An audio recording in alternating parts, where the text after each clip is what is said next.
Hi everyone, we are Group 7 and today we will discuss Dante's Inferno Canto 1 in a modern context, and we explore what the Dark Forest might represent today and what the three beasts could symbolize and who modern day Virgil would be.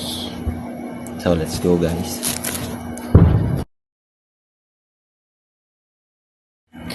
Hi everyone, we are the Group 7. We would like to introduce ourselves.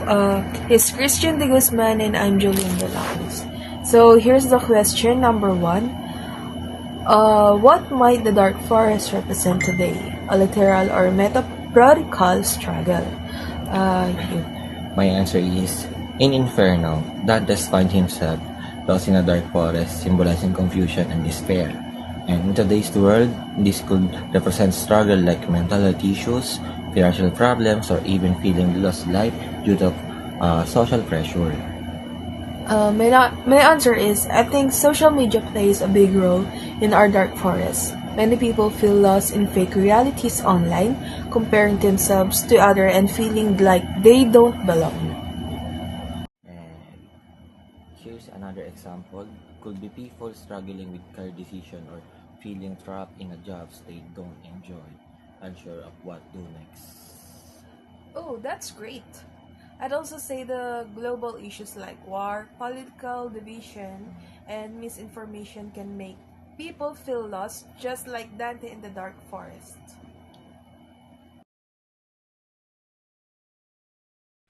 Question number 2.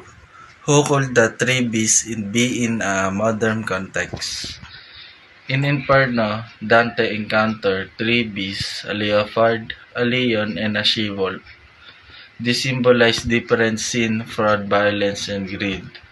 How do we see this today? The leopard could represent social media deception, fake news, and online scam, where people manipulate others for personal gain. For the lion, I say it represents toxic power, things like corruption, war, or even workplace competition, where people step on others to get ahead. And the she-wolf could symbolize corporate greed, consumerism, or addiction, things that keep people trapped in a cycle of wanting more but never being satisfied. That makes sense. The obstacle make it the hard for people to move forward, just like they block Dante's path. In Inferno Vergil is Dante's guide, representing wisdom and reason. Who do we think will be a modern version of Vergil? I think someone like Neil. I think someone like Neil deGrasse Tyson first, because he helps people understand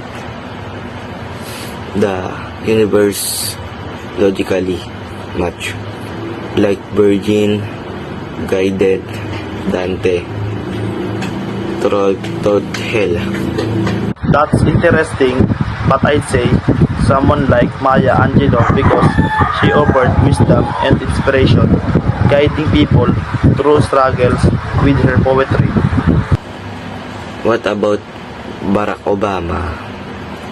He has been a leader offering hope and guidance through difficult times. I also think fictional characters like Dumbledore, Yoda, or Gandalf work because they guide heroes through two journeys. Great points. Virgin can be anyone who provides wisdom, whether a philosopher, mentor, leader, or even a teacher of parent in our own lives. To summarize this discussion, we see the dark forest as a metaphor for personal and societal struggle. Today, the three beasts as a symbol of modern obstacle like deception, violence, and greed. And Verhil as a figure of wisdom, who could be a scientist, leader, or even someone close to us. Thanks for watching our discussion. We hope you enjoy it.